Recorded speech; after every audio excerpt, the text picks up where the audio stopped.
la diferencia en cuanto a fundaparinus y heparina bajo peso molecular no fue estadísticamente significativa.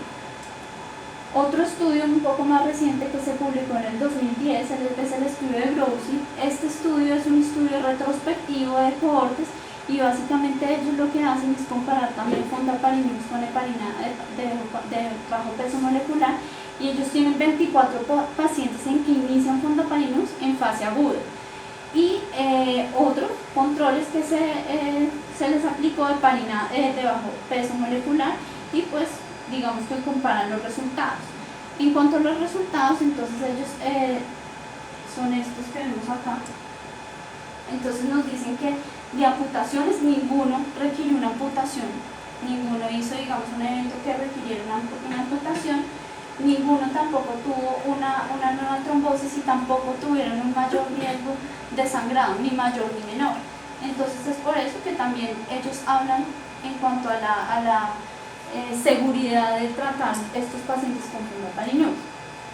Y ya el último estudio que se publicó hace 2 años en la revista CHEST, ellos también hacen un estudio comparando fundaparinus con heparina bajo peso molecular. Lo llamativo acá es que estos pacientes eran pacientes a los que se les medía si ya tenían los anticuerpos para hacer un HIT, y eran pacientes que ya tenían anticuerpos, y lo raro ahí, digamos, es que se les volvió a poner heparina, digamos que lo cual va en contradictorio a lo que habla la literatura. Se les colocó heparina bajo peso molecular y a los otros se les puso fundaparinus, y también encontraron que no había, que de hecho con el fundaparinus tenían menos riesgo de hacer HIT que con la heparina bajo peso molecular, pero digamos que eso pues sería obvio, ¿no? Sin embargo, ellos nos dan la recomendación de utilizar fundaparinus con pacientes con historia previa de HIT.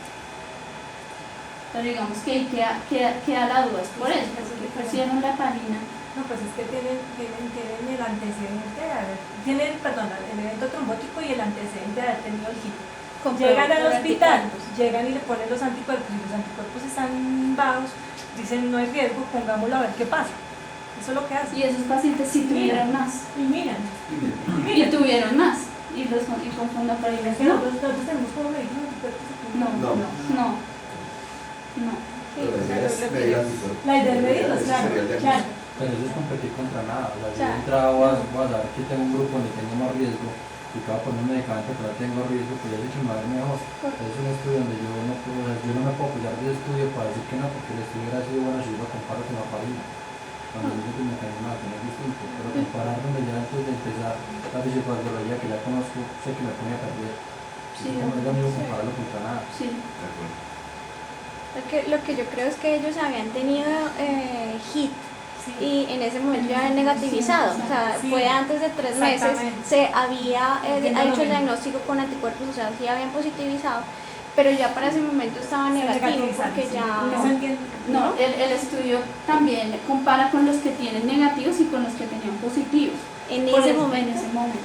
Por eso es que digo que es raro, porque cómo van a poner heparina si tenían anticuerpos positivos.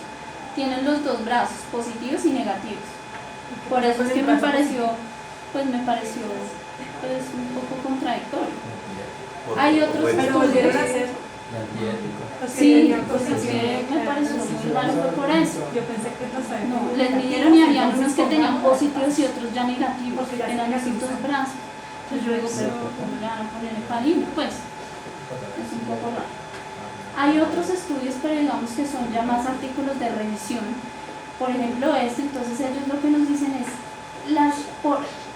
refutan el porqué del fundaparinus no es común que cause HIT, y una de lo que nos dicen ellos es que no lo causa por su peso y por la baja afinidad al factor 4 plaquetario. Otro estudio que tenemos es una revisión que se hizo del 2004 al 2008 de los diferentes artículos, pues que digamos que básicamente son estos 3 que les traje, y nos dicen también que van a favor del uso de fundaparinus. Y este también que se publicó en el 2010, que también es un artículo de revisión, y nos dicen que aunque hay algunos estudios que avalan como alternativa el uso de fundaparinus, de todas maneras faltan estudios y evidencia de mejor calidad para dar como tal una recomendación de utilizarlo en pacientes con HIT. y ya la evidencia que está en contra, que son básicamente la evidencia que está en contra de utilizar el fondaparinux son reportes de caso. No hay estudios como tal, serios, en donde uno vea que cause esto, no, son series de casos, reportes de casos. Este es uno, por ejemplo, básicamente se encuentran 3 en la literatura. Uno de esos es este, es un paciente que fue llevado a una artroplastia de rodilla. Los 3 casos son de artroplastia de rodilla y que se utilizó como profilaxis el fondaparinux, y que posteriormente a eso el paciente empieza a presentar dolor abdominal y se evidencia una necrosis adrenal bilateral. Este es el primer caso. Hay otros casos también, entonces este también es un paciente de 63 años que fue llevado también a una artroplastia de rodillas, se le aplicó 2.5 de fondaparinux. Las plaquetas antes eran normales, todos ellos tenían sus plaquetas anteriores normales porque eran pacientes que ya se había hecho toda la valoración preanestésica, y es un paciente que desarrolla una trombosis en la arteria ilíaca. Entonces se suspende por fondaparinux y en este caso iniciaron enoxaparía y se ve cómo aumentan las plaquetas. Y este es otro caso también de fondaparinux en un paciente que desarrolla un SB trombótico. Y este es un caso que se reportó acá en nuestra clínica, que lo publicó el doctor García, que es un paciente también que tuvo neurosepsis, que tuvo pues unas complicaciones por una colibre. Se colocó finalmente pues algunos medicamentos dentro de los cuales tenía linezolid, y también tenía fondaparinux porque se cambió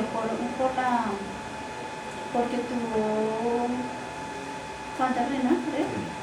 Y entonces se cambió a fondaparinux y el paciente finalmente empezó a tener trombocitopenia. Se retiró el linezolid, que también es uno de los fármacos que se asocia a trombocitopenia, pero el paciente seguía con descenso de plaquetas. Finalmente se retira el fondaparinux y se vio que el paciente empezó a tener un aumento de sus plaquetas. Lo interesante de este caso fue el análisis de múltiples factores asociados a la trombocitopenia. El paciente también venía con sepsis, linezolid, fondaparinux, etc. Lo cierto es que se fueron retirando uno a uno y el paciente mejoró cuando se retiró el fondaparinux.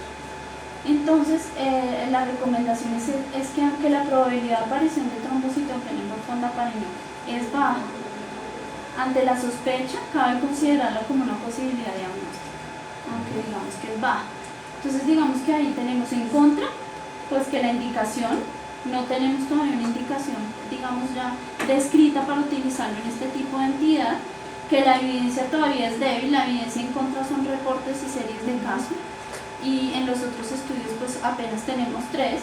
A favor, pues que ya se están empezando a publicar estudios que están tratando de investigar en cuanto a la seguridad de utilizar este fármaco, y que ya las últimas guías en cuanto de manejo del HIT hablan de fondaparinux en HIT, y que su mecanismo de acción, digamos que va a favor, porque como yo les decía, es poco probable que se produzca. Sin embargo, como les digo, hay casos reportados y hay que tenerlos en cuenta.